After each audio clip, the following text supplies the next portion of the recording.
Hello बच्चों, आज हमने बात करनी है इस लेक्चर में फ्रैंकलैंड रिएक्शन की।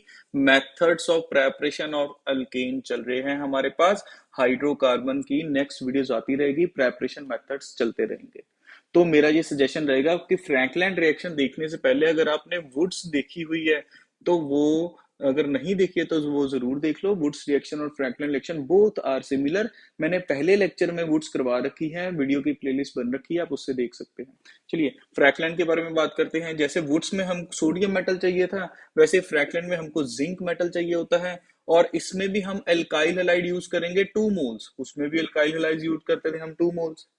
ओके, और ये रिएक्शन भी ड्राई ईथर में होगी, वो रिएक्शन भी हमारे पास ड्राई ईथर में होती है। और इसमें भी हमारे पास जो बनेगा अल्केन बनेगा, वो भी कौन सा, इवन नंबर बनेगा। उसमें भी इवन नंबर ऑफ अल्केन्स बनाते थे।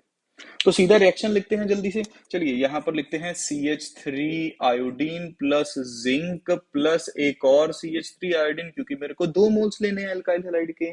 और ड्राई ईथर आपको डालना है। ड्राई ईथर की प्रेजेंस में ZnI2 हमारे पास बाहर जाएगा और बनेगा क्या, मेन प्रोडक्ट क्या बनेगा, CH3 single bond CH3, ethane बन गया। जैसे वुड्स में करा है सब कुछ सिमिलर है, बस सोडियम की जगह यहाँ पर बच्चों जिंक आ गया है। और हमको इसके भी 2 मोल्स ही लेने हैं। उधर भी मैंने मैकेनिज्म करवाया था, इसका भी मैकेनिज्म कर लेते हैं। बहुत इजी सी रिएक्शन है, ज्यादा कॉम्प्लिकेट हमने बनाना नहीं है। अपने को जल्दी जल्दी प्रेपरेशन खत्म करके फ्लो चार्ट बनाना है। चलिए देखिए इधर सबसे पहले क्या होता है। सबसे पहले तो जिंक से इलेक्ट्रॉन निकालते हैं। ये देखिए सबसे पहले मैकेनिज्म, आप हेडिंग लगा दीजिए, यहाँ से मैकेनिज्म है। जिंक सबसे पहले 2 इलेक्ट्रॉन दे देगा, क्योंकि जिंक मेटल है, आराम से इलेक्ट्रॉन देगा, इसका काम ही है इलेक्ट्रॉन देना। तभी तो इलेक्ट्रोपॉजिटिव करेक्टर रखता है। ये देखिए यहाँ से 2 इलेक्ट्रॉन निकले। अब होता क्या है कि CH3 आयोडीन जो हमने 2 मोल लिए हैं यहाँ पर, या CH3Cl ले सकते हैं आप। ये 2 मोल क्या करते हैं, हमारे पास CH3 पॉजिटिव 2 दे देता है, प्लस साथ में 2I नेगेटिव दे देगा।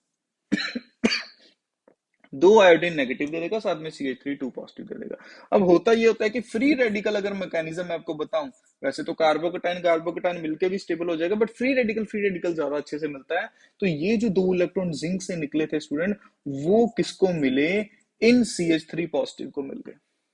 अब कार्बोकेटाइन के पास एक एक इलेक्ट्रॉन आ गया है, तो अब ये कार्बोकेटाइन नहीं रहा, ये किसमें चेंज कर दिया हमने, फ्री रेडिकल में चेंज कर दिया।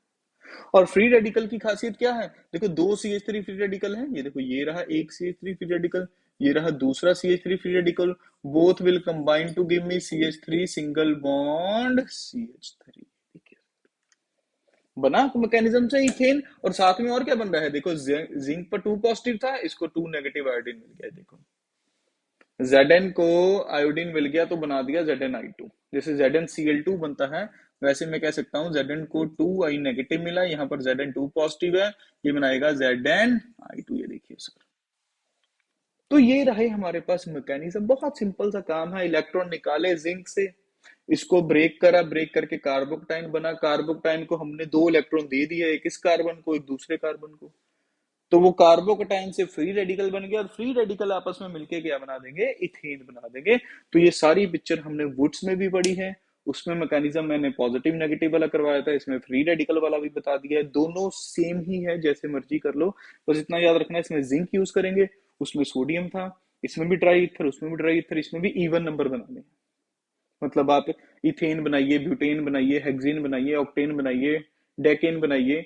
ऐसा ना हो आप प्रोपेन बनाइए। प्रोपेन के लिए मैंने कोरे हाउस अलग से अपलोड करी है रिएक्शन, इससे पहले वाली प्लेलिस्ट में वीडियो होगी, वो देख लीजिए। तो इस तरह से हमारा फ्रैंकलैंड हो गया।